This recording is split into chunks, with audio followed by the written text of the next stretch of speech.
बातमी आहे अमरावतीमधून। अमरावती पालिकेमध्ये भाजपला रवी राणांच्या युवा स्वाभिमान पक्षाची साथ घेतल्याशिवाय सरकार स्थापन करता येणार नाही, यावरून आता काँग्रेस नेत्या यशोमती ठाकूरांनी भाजपला डिवचले। राणा दाम्पत्याने भाजपचा व्यवस्थित गेम केला। आता भाजपकडे राणांसमोर लाचारासारखं जाण्याशिवाय पर्याय नसल्याचा टोला लगावला। तर ठाकूर या लवकरच भाजपमध्ये येणार असल्याने त्याचं काळजीपोटी बोलत असाव्यात असा टोला राणा दाम्पत्याने ठाकूरांना लगावलाय। रवी राणांनी गेम केलेला आहे त्यांचा। युवा स्वाभिमाननी व्यवस्थित शिस्तीत भाजपाचा गेम केलेला आम्हाला दिसतोय। भाजपला कुबड्यांची गरज पडणार आहे। भाजप त्यांच्या समोर लाचार होणार आहे आणि इथं लंगडं सरकार बसताना आम्हाला दिसतंय। मला असं वाटते, ताई तुम्ही काँग्रेसवर बोला, ताई दिवसावर बोला, तुम्ही माझी नणंदबाई आहे, एवढी काळजी तुम्ही भारतीय जनता पार्टीची करू नका। मला माहित आहे तुम्ही कसे भारतीय जनता पार्टी सोबत बसता, काय काय करता। तर माझ्या नणंदबाईला एवढीच सल्ला देईन, तुम्ही खूप मोठे नेते आहे, पण लहान कार्यकर्त्यांची कधी कधी ऐकली पाहिजे। काही महिन्यामध्ये यशोमतीताई ठाकूर भाजपमध्ये येणार आहे। त्यांना वाटते की कुठे आपला भाजपवर अन्याय नाही झाला पाहिजे, भाजपचं कुठं काही कमी नाही झाला पाहिजे।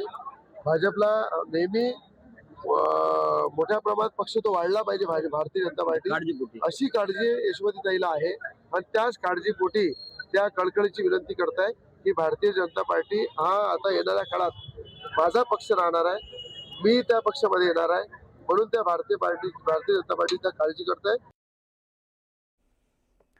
तर पिंपरी चिंचवड महापालिका निवडणुकीमध्ये 32 पैकी 16 प्रभागांमध्ये क्रॉस वोटिंग झाल्याचा दावा करण्यात आलाय। 1 घड्याळाला मत द्या आणि 3 कमळाला मत द्या। पिंपरी चिंचवड मधील मतदारांना क्रॉस वोटिंग करा असं आवाहन करणाऱ्या महिला उमेदवाराचा व्हिडिओ समोर आलाय। राष्ट्रवादीच्या प्रभाग क्रमांक 32 मधून नगरसेविका झालेल्या उज्ज्वला ढोरे यांचा हा व्हिडिओ असल्याचा दावा करण्यात येतोय। 32 प्रभागांमधील चित्र पाहिलं असता 16 प्रभागांमध्ये एकास 3 असे उमेदवार निवडून आल्याचं चित्र दिसून येत आहे। त्यामुळे निम्म्या शहरामध्ये हा क्रॉस वोटिंगचा फंडा वापरण्यात आला का अशी शंका या व्हिडिओमुळे घेतली जाते। असं खरंच झालं असेल तर अनेक उमेदवारांच्या स्वप्नांचा चुराडा स्वकीयांनीच केला असं म्हणण्याला वाव आहे। उज्ज्वला ढोरेंनी मात्र हे आरोप फेटाळलेत। थेट जाऊयात आपले प्रतिनिधी गोविंद वाकडे यांच्याकडे। गोविंद, ही मोठी बातमी समोर येते कारण पुणे आणि पिंपरी चिंचवड मध्ये राष्ट्रवादीला मोठा धक्का बसलाय, त्यानंतर हा व्हिडिओ देखील व्हायरल होतोय।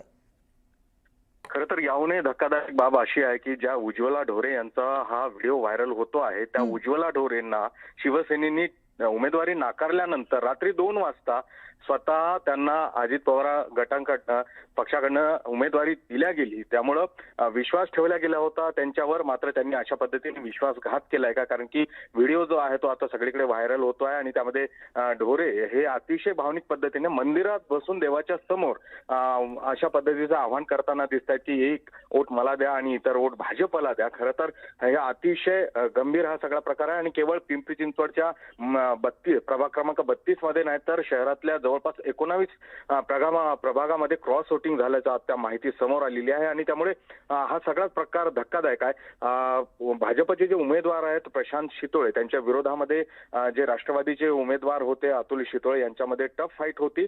केवळ 290 मतांनी पराभव झाला अतुल शितोळे यांचा आणि त्यामुळे या क्रॉस वोटिंगचा फटका अतुल शितोळे यांना बसलाच आहे असं म्हणता येईल। स्वतः अतुल शितोळे देखील हे मान्य करतायत आणि हे केवळ एकदाच नाही तर 2-4 वेळा आपल्या निदर्शनास आलं होतं असं स्वतः अतुल शितोळे यांनी सांगितलेलं आहे। संबंधित ज्या उज्ज्वला ढोरे आम्ही त्यांना सांगण्याचा प्रयत्न देखील केला की अशा पद्धतीचं आव्हान करू नका, मात्र ते तशाच पद्धतीचं आव्हान करत होते आणि त्याचा फटका त्यांनाही बसला आणि पॅनल जे आहे त्यालाही बसलेला आहे राष्ट्रवादीच्या। त्यामुळे एकूणच हा सगळा गंभीर प्रकार, या सगळ्या प्रकाराची पक्ष स्तरावर काय दखल घेतली जाते का याकडे आता सगळ्यांचं लक्ष लागलं। निश्चितच गोविंद, हा सगळा अतिशय धक्कादायक प्रकार आहे। यामुळे अनेक जे उमेदवार आहेत त्यांची स्वप्नांचा चुराडा झाल्याचं म्हणता येईल। आपण या सगळ्या संदर्भातले अपडेट्स तुमच्याकडून वेळोवेळी जाणून घेणार आहोत। धन्यवाद दिलेल्या माहितीसाठी।